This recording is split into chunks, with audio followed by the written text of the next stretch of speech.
Hello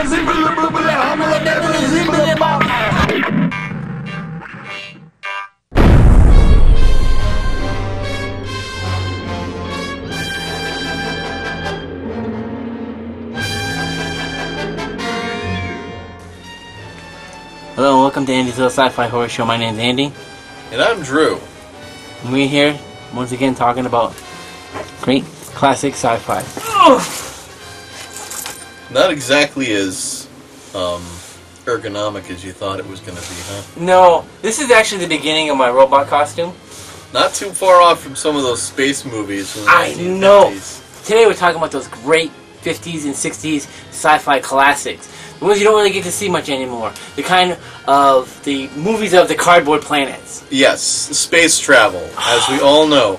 See, the funny thing about horror movies after World War II is a lot of studios didn't release them, mainly because of World War II. A lot of people were shocked about the horrors of the Holocaust, and so for a very long time, there was a period in which studios did not release any horror movies. They only focused on sci-fi. These films were inspired and kind of lived in a symbiotic relationship with the comic books at that time, the Weird Tale comics, the EC comics. Basically, not so much the Tales from the Crypt and Vault of Horror that was kind of under, scrutiny, but the other ones, the Tales of Space, where you always saw 4 or 5 astronauts go into a planet.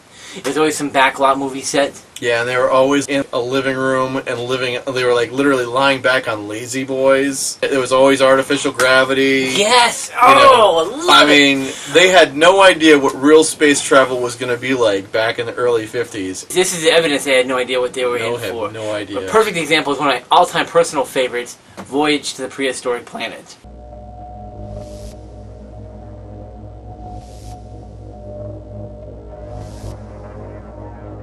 Now this film is great because this is a classic example of the spaceship, the guys in the planets, the astronauts. You got the rubber puppets, the giant creatures, the plants attacked, and there was a futuristic world with dinosaurs, alien dinosaurs, if that makes sense. It's kind of like they went to an Earth of the past.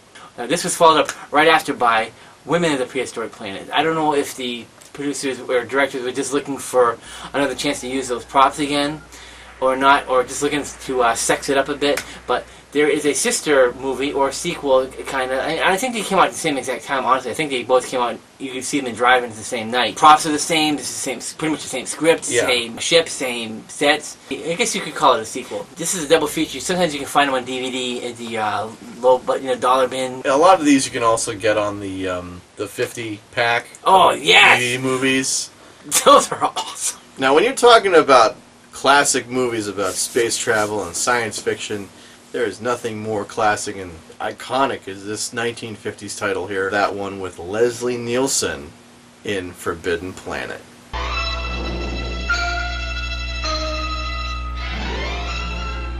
Imagine yourself as one of the crew of this faster-than-light spaceship of the future. Sir, we're being radar scanned. United Planets Cruiser C-57D, J.J. Adams commanding. Who are you? Morbius of the Bellerophon. Commander, if you set down on this planet, I warn you that I cannot be answerable for the safety of your ship or your crew. When you reach... Martin, Didn't bring my bathing suit. what's a bathing suit? Oh, murder. You will meet a charming character in The Robot, able to produce, on order, 10 tons of lead or a slinky evening gown. You explore all the wonders of a vanished civilization. You travel deep down into the heart of the Forbidden Planet to discover the incredible marvels of this lost genius race. Now, Forbidden Planet, this was not like the Voyager Prehistoric Planet. The film company actually sank a lot of money into this. Yeah, it shows. And it does show. Even in this rough shape it's very watchable. Even today. It's a classic. If you haven't seen it, you have to see this. It's a bucket list movie. Oh, it's definitely one of those classic sci-fi movies. It feels a little bit like a Star Trek episode, but the other thing about it is that it's a combination of science fiction meets The Tempest. That's what a lot of people have said that this movie's alike. It does have a lot of, I don't want to say biblical references, but it does in a way. It's kind of like the Adam and Eve story in outer space. One of the reasons why it's a good sci-fi movie and it's really regarded so well today is because It's not like a lot of the other science fiction movies of the time, which was just like, oh, let's have a rocket, let's have them land on a planet, let's have them find some monster. Urgh. First major sci-fi cult classics in color. Oh, yes. Well, and how can you go wrong? We've been saying forever, add a robot to anything and makes it Robbie great. The robot. Robbie the Robot became an icon from the moment he was in that film.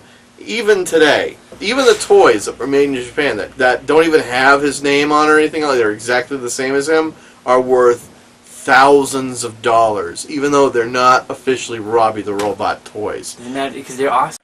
Now that we got that major motion picture company stuff out of the way, we're going to go back to the lower budget films of the time. Angry Red Planet. Is there life on Mars? For centuries we have wondered. Now, for the first time, through the new photographic miracle of Cinemagic, you will see the wonders of this strange and terrifying world when you see the Angry Red Planet travel thousands of miles through space to the unknown.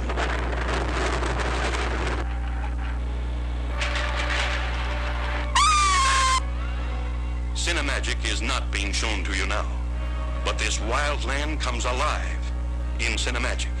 You'll see buildings miles high in Cinemagic. Journey to the center of sudden terror in Cinemagic. Be trapped by the tentacles of man-devouring plants in Cinemagic. Feel the fire-hot breath of a 40-foot monster as it reaches for you in Cinemagic. Yeah, Mars is a really popular place back in the 50s. Everybody's terrified of it, but you don't want to go to Mars because there were Martians. Yep.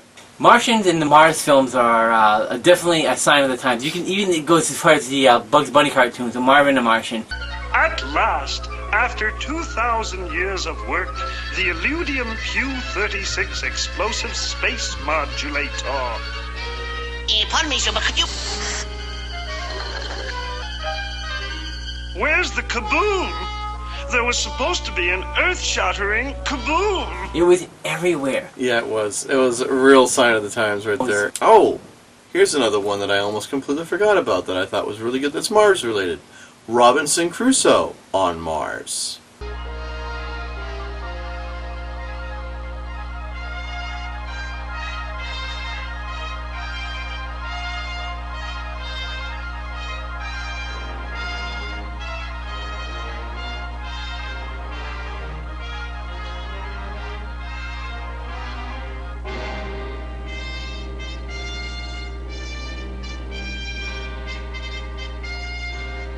And Adam West is in that film. Yeah.